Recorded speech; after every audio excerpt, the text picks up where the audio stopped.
there's a lot going on.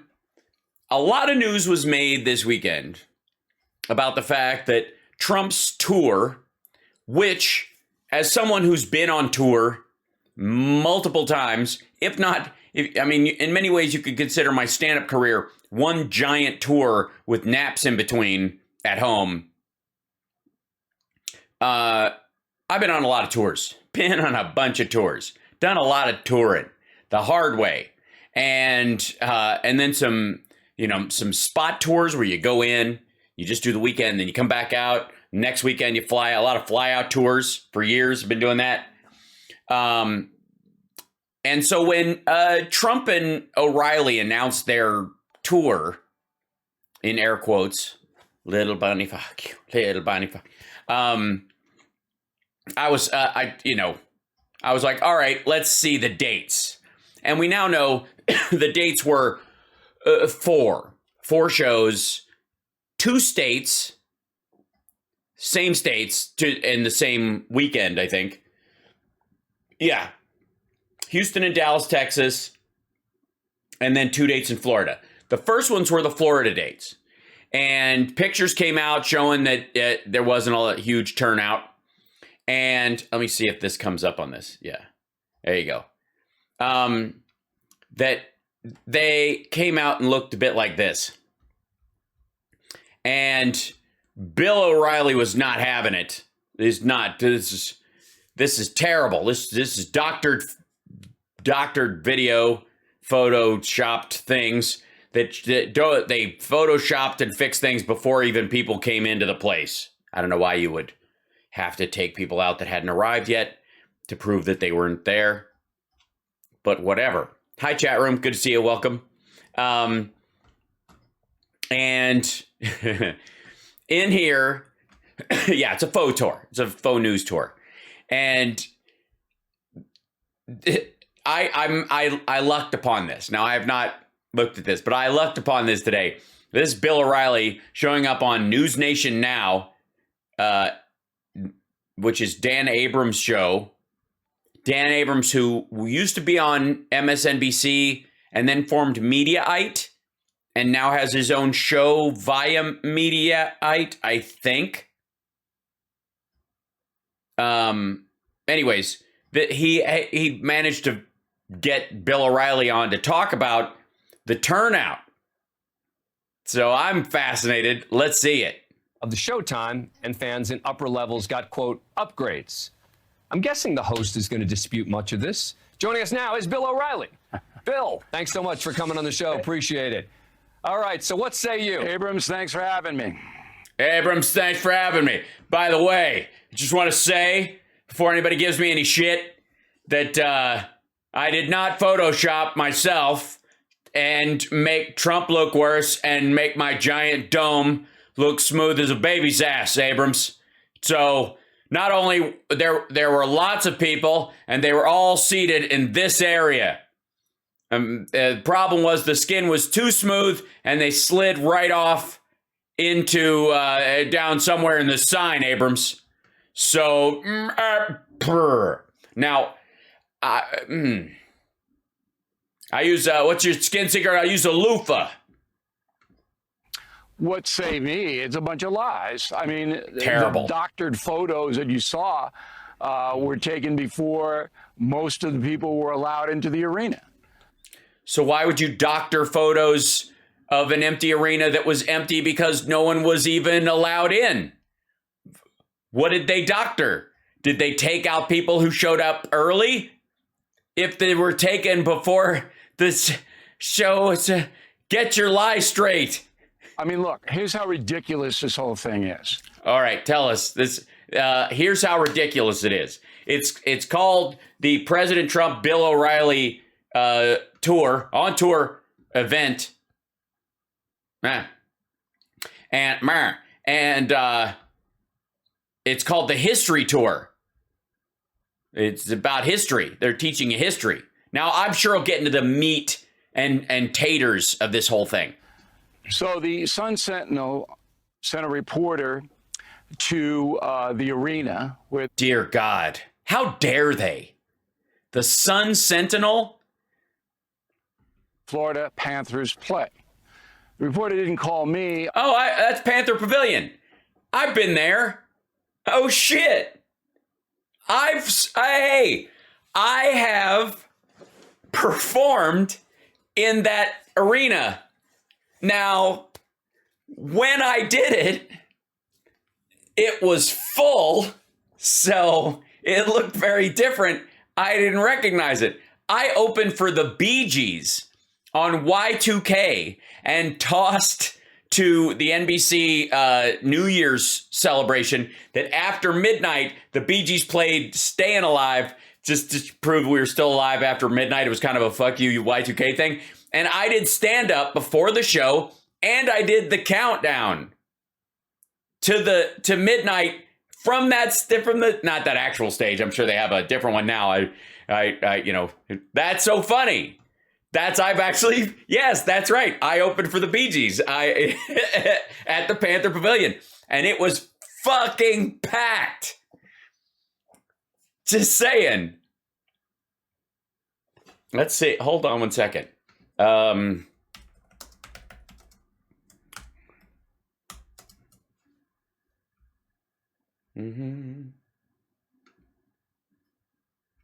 see if there's a... Come on, you gotta have it. Bee Gees Y2K live show.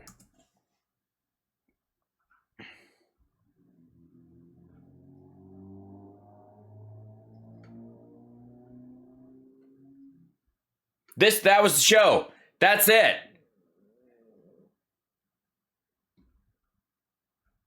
That was the night of it. 31/12/1999. That was I opened for them on this set. That's amazing. At Panther Pavilion. That's yeah. I didn't even recognize it because when I was there, it was full. I've certainly, it's because of the Bee Gees for sure. Because I was just like I was barely 1 year into. I was half a year into Talk Soup at that point. No, that was not Andy Gibb. That was Barry Gibb. Andy Gibb is dead. Has been for a very long time. Did I wear leather pants? I did not. I should have. I did not. But it was full of, I will say, it was full of boomers who figured they were going to die on Y2K, and that's where they wanted to be when it happened. I would not doubt that there is some overlap between the audience I performed for with the Bee Gees who wanted to die watching the Bee Gees on Y2K and those folks. These are the survivors of the Bee Gees Y2K. Thought it was a reunion. That's so funny. I am producing the show. It's my production company. You could have easily. Yes, great production value, by the way. Screen, 2 chairs. Maybe consider using the production company that does Martin Short and Steve Martin's show because it's fantastic. It's 2 guys. It's beautiful, and it's a very nice show.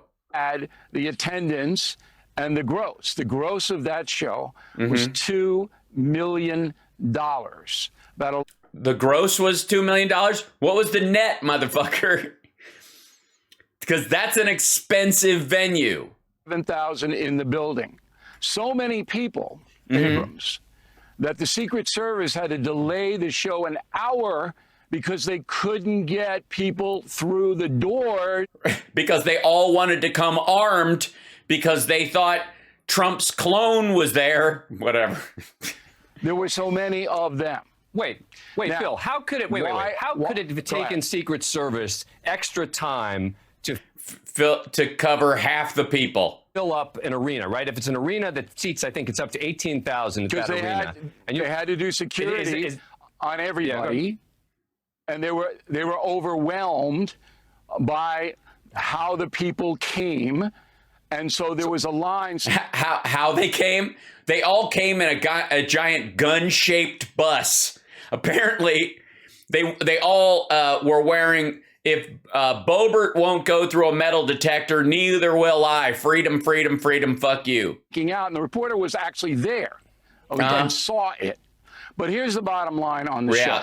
Brett, give us the bottom line. 2 men held people enraptured. $1 billion gross on one show. What politician in the world could do that? Could Barack Obama do that? Only if he was. Well, here's a better question. What politician in the world has to do that? Especially one that's allegedly a billionaire. How many people, how many politicians have a 5x drop off in attendance the first time they tried to go from a rally to a paid event? I think that's what was it, 65,000 supposedly at his Coleman, Alabama gathering, 11,000 at this one. I guess those other folks just don't feel like he's worth it. He's not worth their stimmy. Keyboards for the Stones. No politician on earth could do a show that grosses $2 million. And no politician in the world with Bill O'Reilly could gross out that many people as well. Dollars. And that was the story that these people who hate Trump. Well, the idea was you picked the size of that venue because you were under the impression that he could gross $4 million, and he didn't. What's the net?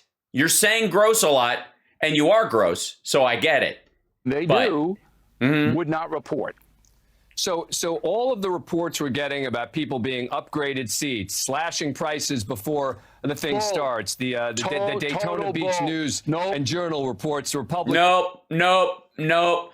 That's making people buy the cheaper gigs, the cheaper shit seats in Houston now, thinking they're going to get moved up, the bunch of Trump-loving freeloaders. Nope.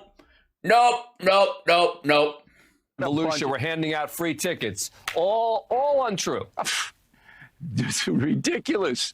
Absurd. The 4 shows, 2 in Florida and 2 in Texas. Yes, the tour, here henceforth regarded as the tour, have so far grossed $7 million. Right. What's the net? Plus, okay? Nobody could possibly do this. We didn't slash any prices for anybody. It's line of sight because you have a small stage with President Trump and me on it. And line of sight. So those are the big sellers, people who actually want to be able to see him, or I guess pay to see him, since they could see him at other events, his rallies for free. And all right. Can't see the stage. We don't sell those seats. What? If you can't see the stage, you don't sell those seats?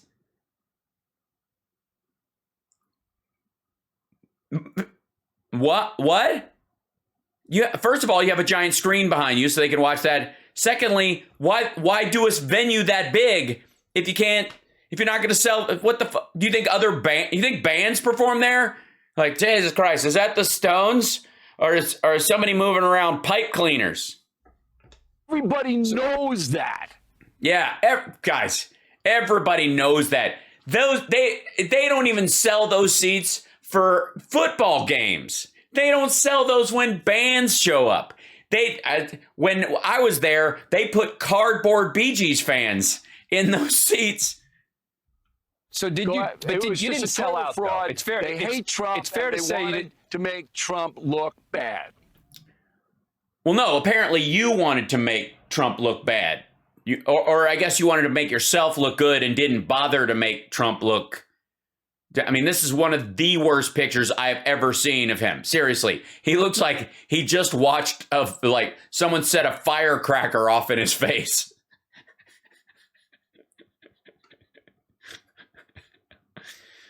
Abrams, smooth as a baby's ass. This guy, though, looks like an orange tire. Nobody sells tickets you can't see. What are some elites handing out orchestra glasses? But it's fair to say you didn't sell out. Donald Trump would never sell out, okay? He didn't sell out when he had a casino. He didn't sell out when he had hotel rooms available. during the most desirable period of time in New York, and he doesn't sell out. I mean, he always does 40% business and says it's 60. We didn't sell out what? It was The seats in the venue you were presuming to need for your gathering at the price of fucking hell. impossible to sell it out because of the way the arena was configured. So It's this. I don't blame Trump. I blame ovals.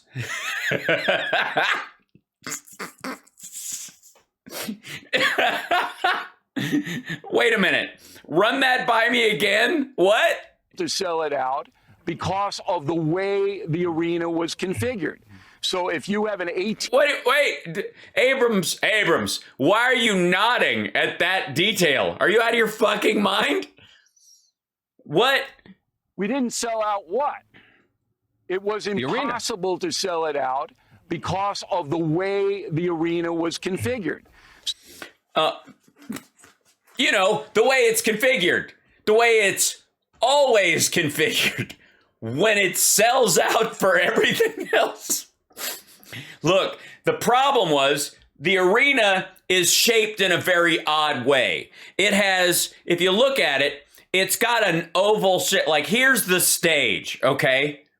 Up in here, here's the stage right here, okay? And then it's impossible to see anything past the, like, this area. We don't even sell this shit over here because it doesn't exist. It got sandblasted a long time ago. But this part right here, this is where everybody wants to be. It's the problem with ovals in general. Anything that's shaped vaguely like this. What in the world? If you have an 18,000 seat arena, but 6,000 of those seats are out of the line of sight, Hey, asshat. Yeah, we know they don't sell these. You weren't selling the ones behind them. The empty seats weren't behind you. Which also, by the way, goes to, if you wanted to be all, schmancy about it, why don't you have a rotating stage in the middle? Do it in the round. If Dane Cook can fill that place with a rotating stage in the round, Trump can't. With you pulling up, I mean, I understand not a lot of people want to pay big dollars to see Donald Trump, but certainly you would have some sort of a pull. The O'Reilly acts have got to be buying the nosebleed seats just to be in the same, just to be downwind from you. can't sell them. It's a big... Hey, fucko. These people aren't behind the stage. The stage is over there. You're not selling these. They can see you. What? All right. The gross is what matters on these shows. The gross is what matters, not the cost of the place. Now, how much was it? How much was it to rent and rig Panther Pavilion? Okay, do we have to look it up?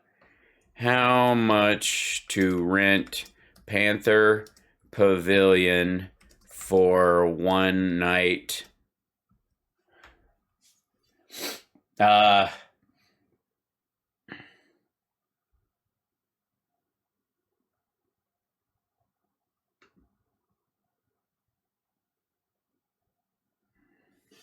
Dallas. Okay, that's Panther Island Pavilion. That's not what I want. Come on, man.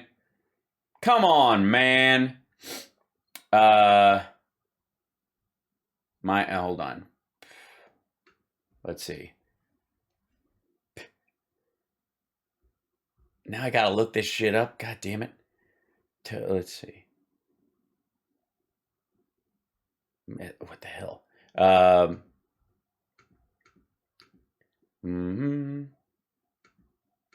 Panther. Let's see. Miami Stadium. There it is. Let's see. That's Suite Rentals. Hold on. To rent by, okay. Advertise provide a suite. How much?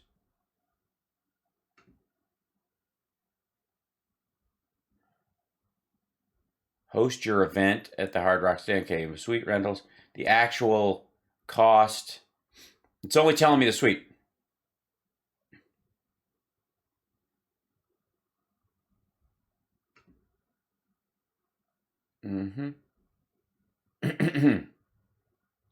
Let's see. I'm just looking at, hold on. This is a Forbes article on the Hard Rock buying the Miami Dolphins Stadium naming rights for $250 million. They're just the naming rights. Let's see. AT&T is paying $19 million per year for its naming rights deal. That's just the naming rights deal. $400 million rights contract, New York Mets. Rebrand. I can't find this shit. Anybody? Yeah. Can anybody find out how much it costs to like put on a concert? Let's see. Venue rental costs, Miami. Oops. Stadium. Package right means manufacturer. I don't want the hotel, god damn it. I want the whole thing.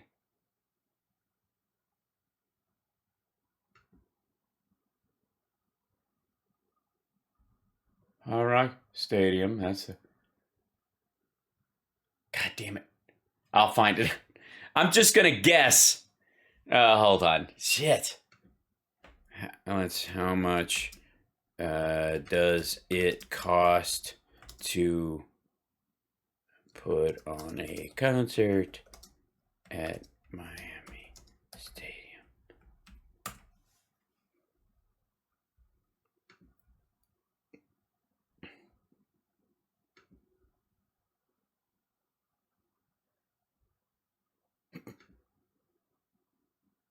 Okay.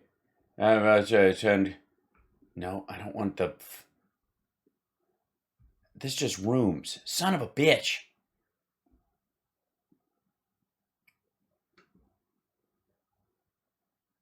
How much does it cost to produce stadium lease, personnel, promoters, a rock concert per night for a major band like the Foo Fighters? Okay. One of the newest hold on. We gotta quit it. Back up. Go away. Mid-size arena, minimum 18,000 cap. That's the size. Would cost around 1.5 million. The major would earn around 1 million for the 45, 60-minute set. Small portion of production costs would be offset by sponsorship, but that's basically it. How much concert ticket sales did this take home at the stadium arena? Was the revenue gross ticket sales mid-level managed split between the venue and band? How much it cost to organize a concert? Let's see. Quora, I don't care. No. So 1.5 million. The gross is 2. That's all you need to know. Nobody's going to gross 7 million plus on 4 shows. No politician in the world. Why isn't that story? Well, because nobody's going to try. Also, they're not trying to gross them in venues that cost $6.6 million, fucko. And especially if it's a 2-person show and one of the people is a fucking billionaire, allegedly. Being written. Let's move from the Yeah. eyes of the crowd. Why isn't that being written? You've just told the story because I would guess that Barack Obama, for example, you mentioned him, wasn't going out and trying to make money on interviews, right? That he was basically doing this interview with Michelle Obama. They had to add more times to the events. They had the same thing with Bill and Hillary Clinton. Excuse me. My guess is they weren't trying to make money. Oh, stop. Yeah, I mean, okay. I don't know. Look, You I'm not asked. gonna That's argue my about guess. the Obama. They were able to fill up a place because they didn't charge a huge amount of tickets and they just sold a bunch of books and they autographed the world's largest book signings ever. Tickets were like $25 and they packed the goddamn place. 1.9 million plus permits, 4,000 for insurance, personal minimum per 100,000. Yeah, right. Fucking hell. He's going to be so broke at the end of this. Does this look like a man who's happy that he's making money on a 4-show tour? The Clinton tour they couldn't do it. I mean, they just couldn't do it financially. This is a history tour. I put this together. I had a yeah, oh yeah, it's a history tour. They're touring, talking about history, his story, as it were. Donald Trump to do it. He didn't come to me, and I wanted to. I had to convince Donald Trump to do it. He didn't come to me. Okay, and what was your pitch? I can get us 2 million gross on a $1.9 million venue. On the record, certain things that I didn't know because they weren't reported that happened during his administration. And the headline that we got in Florida was that on January 5th, and this is very important for News Nation viewers, on January 5th, President Trump called. Wait a fucking second. Does Bill O'Reilly have a show on News Nation?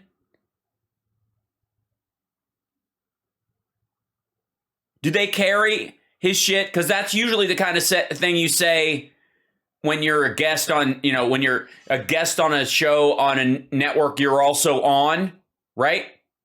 Called the Pentagon, Christopher Miller, the acting defense chief, and asked for the National Guard to be deployed in front of the Capitol and other government buildings because he believed there was going to be so many people on the 6th. Now, that was not done, all right? But that takes away the House committee's allegation that Trump instigated the riot at the Capitol. So that's a big headline. First of all, no, it doesn't, because it didn't happen. The fuck? No, he stated it, either. And we have it on the record. I didn't know that either, but he did show up then on the 6th and still made the speech that he made, right? Yes, he made a speech. Yeah, he said, walk down there peacefully and patriotic, but if they don't do what we want, then we're going to have to be strong and we're going to have to fight or we're not going to have a country left. But it wasn't, while he was making the speech, he didn't know what was happening. Now, well, that's, by the way, in all fairness, that's true of the entirety of his presidency when it comes to anything that was meaningful to the governance of the United States of America. So I'm going to there's ask him that. in Texas, because we're going to be in Houston on Saturday and Dallas on Sunday. If your voice holds out. I'm going to ask him more thoroughly, were you too late in your condemnation of the riot? And we're going to discuss that. And if he shows up. Donald Trump doesn't ask for questions in advance. He doesn't do that. But I'm going to say it anyways. He gets up there. He takes the fire. This isn't a cupcake interview. If you watch the transcript, you'll know I asked the toughest. Yeah, guys, watch the transcript. You'll see. As I could. And we got a lot of stuff on the record. Well, that's what I want to ask about. I want to ask about the substance of some of what you've been talking about. Or lack thereof. With the former president. Here's a clip of one part of your conversation where the former president talks about the prospect of running in 2024. You mean the part where he can't say it because if he does, he won't be able to take PAC money anymore and he needs the PAC money to survive? I'm curious. We won the first time, and the second time we won by even more, and it looks like we might have to think about very strongly a third time. We might have to think about very strongly a third time. That's a lot of qualifiers, and it sounds like he's sucking money out of those folks.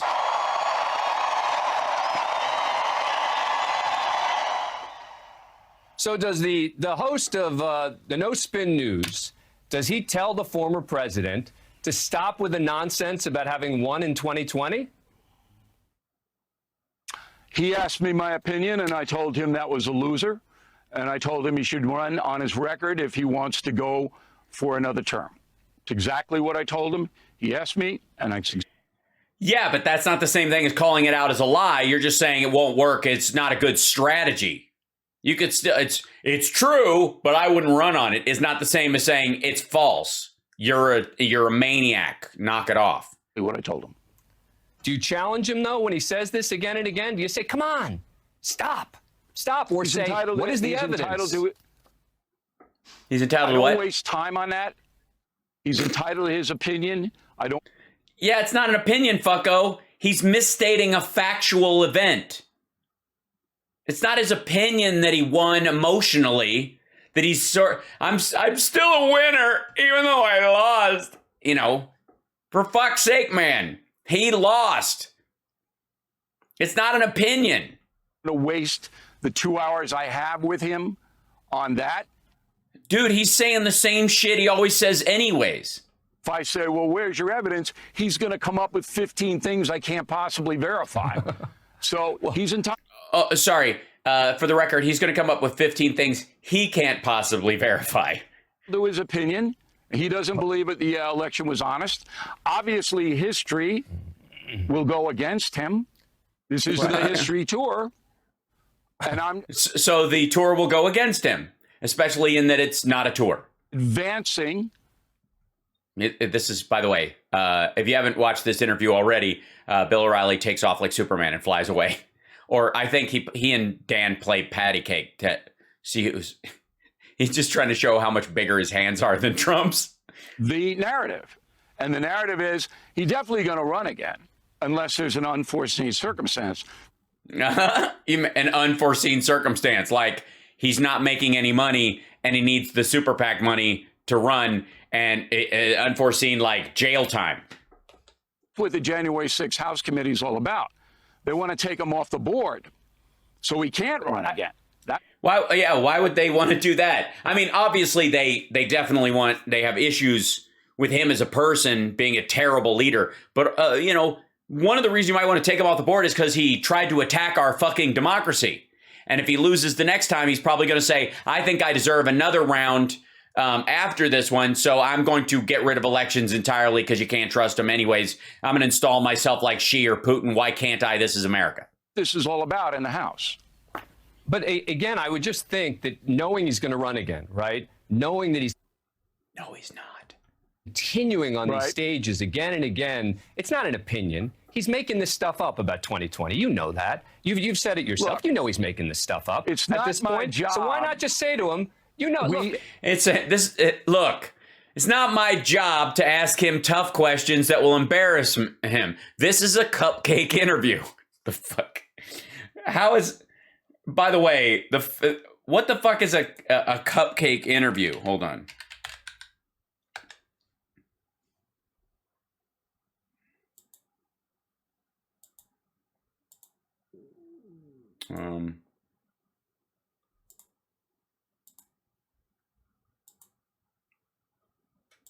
God damn it. Where's this? Terrible.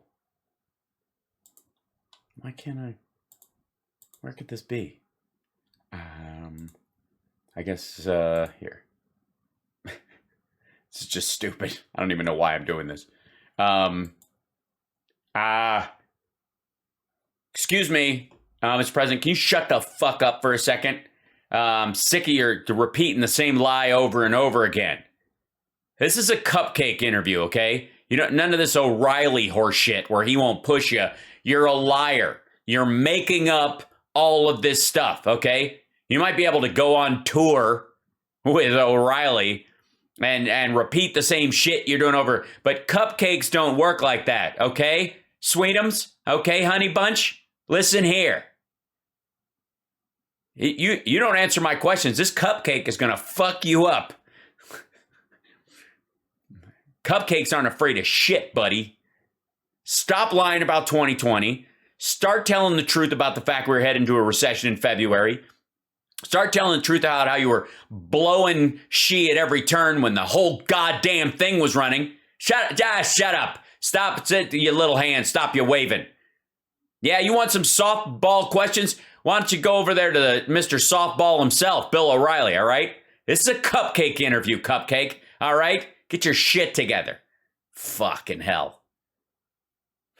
Cupcake interview.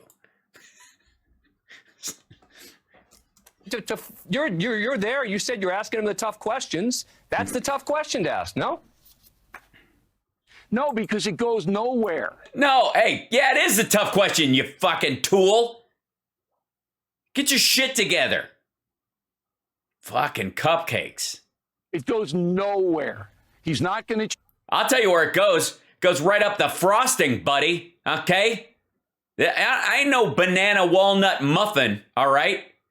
I'm not some breakfast food, you know, giving you the illusion of health while being a naked cupcake over there with no frosting on. I'm the real fucking deal, buddy. All right? You need to start disparaging cupcake Americans like myself. You better check yourself. Oh, really? His opinion. He thinks that the election was unfair. That's not an opinion, fucko. Nobody has an opinion about gravity or the weight they were when they stepped off a fucking scale, you chump. And if you're going to disparage cupcakes that way, you got to expect some pushback, buddy. You said, hey, hey, set up 4 fucking dates where I get to interview him. You fucking muffin top moron. Okay. History says it wasn't. Oh, History? Facts, fucko. You don't have to wait for facts to become more true. And stop saying history will cover it when you're calling this the fucking history tour. You punk ass bastard. I'm sick of this. Shit. I'm not. Yeah, I'm a salted cupcake. That's right. Get used to the idea, bitches. I will mess you up. Disparaging cupcakes. You keep talking like that, buddy. Yeah, just keep flapping. Me and my buddy Ice Cream Sunday are gonna come and show up on your lawn. Yeah. And when the police arrive, you're gonna be covered in whipped cream. It's gonna be ugly, buddy. Won't you? This is a hate crime. Pretend cupcakes don't have any feelings. Like, this cupcake cares more about the truth than you do, you fucking dipshit. hey, let's move forward. That's my Yeah, let's move forward. Get yourself a fucking glass of milk and take a bite. Come on, bring it, buddy. job. Why do I want to relitigate an election for 2 hours? Because that's what he's doing, you stupid son of a bitch. I'm the meanest cupcake in the world.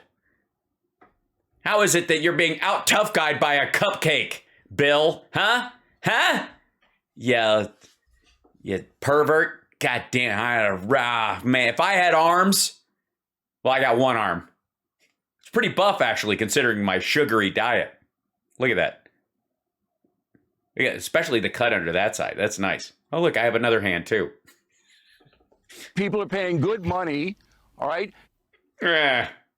hear what is going to happen down the road. What? They're paying good money to hear old bullshit. All right, this is just fucking stupid. Let's agree. That's a waste of time. Let's agree.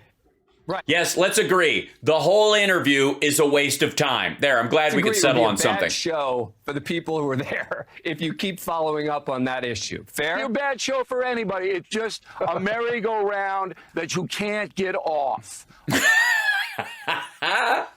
Because once Trump gets stuck on that, he's not. He sees it that way. Reality sees it the other way. Sees it this way. Yeah. All right. He knows the history books. This isn't about whether or not the South was like slavery was, the main reason the South fought the Civil War, which of course it was. It's just a bunch of good people on either side, just kind of having a little difference of opinion. Not going to reflect any kind of opinion that he has that it was rigged. He knows that. So let's go move it forward, right? Well, except that he's running again, as you said, and, there are things to be concerned about. For him. Well, then don't vote for him. If he can't let go of the past and he's a doddering old fart who talks around in circles and can't let go of grudges, then just don't vote for him. Okay. No, but that's not about voting. Vote I'm saying him. putting aside. No, I'm saying people who support him. People who support his policies may still be concerned about 2024 in terms of him claiming again, whether he wins or he loses, some dangerous. So, people who want to vote for him in 2024 may be concerned by what a boring fuck he is. Look, Dan, come on, listen to yourself. If they want to be concerned about the last election, they have a right to be concerned about whatever they want. The reality is, if Donald Trump runs, he's going to have to run against a Democrat. Okay, and I'll give your audience this. Hillary Clinton wants the nomination. She knows the Biden administration's fallen apart, which is No, she knows no such thing. why you're seeing her surface right now. So No, you're seeing her surface right now because she's a continuing force in Democratic politics, and she's teaching a master class, and people are clipping the master class and showing it themselves. That's a subscription service that no one has to look at. This isn't her. She went on a hike, and according to Judge Janine, and a woman took a picture with her while she was walking her dog, and she has a master class. That's not surfacing again. would be a replay. But voters make up their own mind. And oh, yes, that's true. All combined, Trump voters have one mind.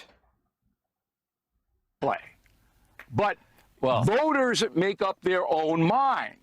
And everybody knows now. And when Donald Trump asks me, I don't volunteer advice to any president. They ask. Well, he's not a president, so you can volunteer advice to him as a citizen. Whom, I mean, just shitty old sex offender to sex offender. You guys could just offer each other advice. He could learn from you. Actually, you could learn from him because you paid $32 million to make your sexual assault allegations go away. It only cost him $140K. Me, and they all have since Bill Clinton, my opinion on certain things. I told President Trump, run on your record. That's where your strength is. That's it. Let me play one more piece of sound. This is where President Trump was talking about. He doesn't look happy that people are going to play pieces of this. Shit. Various relationships with some world leaders that he had to deal with. Let's play. Oh, for fuck's sake. He always talks about this. Why is this? Literally, you're picking two clips, and this is going to be shit he says all the time. I got along great with Putin. I got along great with President Xi. It's the fucking same thing he says at the rallies. And I got along great with Kim Jong-un of North Korea. And isn't that good? Isn't that No, it's not good. Handling Kim Jong-un is good. Dealing with him is good. Getting along with him is fucked up. He's a murderer. He kills his own citizens for watching television shows. than having a nuclear war? I did. I got along great with him. I liked him. He liked me. None of the presidents before you that dealt with him had a nuclear war either, but they didn't kiss his ass. Beautiful letters. He wrote me beautiful letters. I called them love letters, and the press said, he's saying he wrote letters, and they are love letters. I'm sitting here trying to imagine Bill O'Reilly doing an interview with, I don't know, Obama, Hillary Clinton, saying they're talking about getting love letters from, a dictator in North Korea or whoever it is. O'Reilly's going to follow up on that and say, wait a sec, love letters? O'Reilly already did. You'll remember the first interview Donald Trump did after he was inaugurated. I told Donald Trump that Putin was a killer, and what are you going to do about him? You'll remember, that's a famous soundbite. And he said, well, we're not so pure ourselves here. So Trump's answer is Yeah, that's fucked up. Of Trump's way of governing. He's a deal maker, and he'll make a citation needed. What? I'm sorry. Deals? What deal are you talking about? What deal are we discussing here? Are we talking about his deal with China, his trade deal, of which they honored a third of it? deal with the devil if he believes the deal is good for the USA. And his posture is, hi, fuckhead. There is no situation where a deal with the devil is good for the USA. It was better to have Xi and Putin and Little Rocket Man not be belligerent. And if you look back, we didn't have Chinese planes flying over Taiwan. We still don't. Russian troops massed on the Ukrainian border. Yes, they did. Trump. That did not happen. 1,000 people in the chat today. Hold on 1 second. Let's see. Russian troops, Ukraine border. Whoops. During troop. Whoops. Ah, shit. Wrong. I'm typing in the wrong thing. Troops, Ukraine border during troop.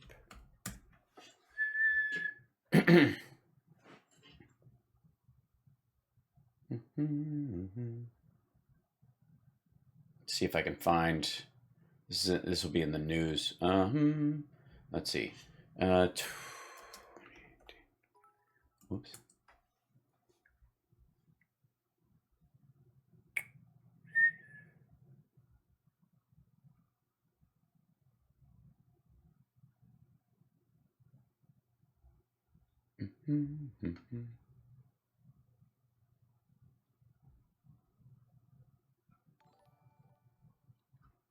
Yeah, here's Trump making a deal. Ukraine is ground zero for the crisis between Russia and the West. As Trump and Putin meet in Helsinki, the confrontation reflects a larger and, for now, probably unbridgeable divide. To land in Kyiv is to reach ground zero of today's confrontation between Russia and the West. The start of the Ukraine conflict is, depending on one's chronology. Hold on, let me blow this up a little bit. The defining moment of their crisis. It's here that in the spring of 2014, Moscow organized a referendum of dubious legitimacy to annex Crimea, that Russia used troops whose existence it denied to help rebels seize parts of Donbass in the country's east, and those rebels, okay, we've seen this part, okay. In broader sense, Ukraine conflict is a microcosm of what the West sees in Russia and Russia sees in the West for Europe and the United States. It was typical of Vladimir Putin. Moscow's intervention was driven by fear of so-called color revolutions, the popular uprisings that brought down numerous Russian-friendly governments in the former Soviet sphere, and its refusal to see those former Soviet republics drift towards Europe or NATO. It involved the use of raw physical force, and Georgia before Ukraine and Syria afterward, the blatant violations of sovereignty and unilateral changes to international borders, reliance on armed proxies and forms of hybrid warfare. Let's see, where's the part? There's sustained gridlock. Ukraine's crisis reflects the wider, presently unbridgeable Russian-Western divide. Kyiv and Moscow, in principle, have endorsed the Minsk agreements, which remain the only legitimate framework for resolving them. That provide for a ceasefire. Blah blah blah. More hurry. This is more like a history lesson. Okay. Finally, the outsized role President Donald Trump plays in Ukraine is a microcosm of the role he plays on the larger Russian Western stage, an object of some hope, some fear, and considerable amusement. He has blamed Russia's Ukrainian land grab on President Barack Obama's weakness, thereby suggesting he would be stronger, while in the same breath expressing admiration for his Russian counterpart. He's earned gratitude from Moscow's foes by providing Ukrainian government forces with offensive weapons while throwing them into despair by hinting that Russia could legitimately hold on to Crimea. His recent attacks on the Nord Stream pipeline project, which would deal a devastating blow to Ukraine by providing Russia with an alternative route for its gas exports, provoke elation among some Ukrainians, while his simultaneous jibes at NATO fill them with angst. Many Ukrainians don't know whether his White House will save or doom them. This is, strength.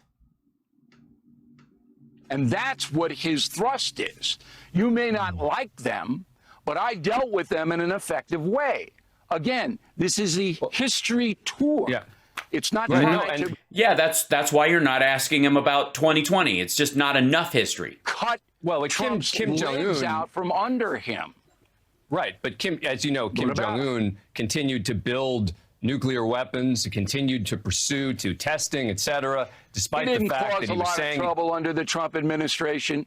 He didn't cause a lot of trouble. He just developed weapons and hid them and didn't fire them until Trump was out of office. He just basically stored and prepared. That's not trouble. Trouble's what happens later when you launch them. That's somebody else's fault. Fired a couple of rockets in the ocean. Oh yeah, but he didn't cause a lot of trouble. Little rockets in the ocean. They were come on. Yeah, in the ocean. Come on. All right, Look, Bill, hang on. Stick around. He's an unstable dictator. Let me take a quick break. Yes, he's an unstable dictator that Trump got love letters from, and you just spent the last couple minutes defending that bullshit. By the way, this started with, let us not forget the most beautiful moment in this entire thing, of course, is that O'Reilly said they don't bother to sell line of sight tickets in arenas because you can't.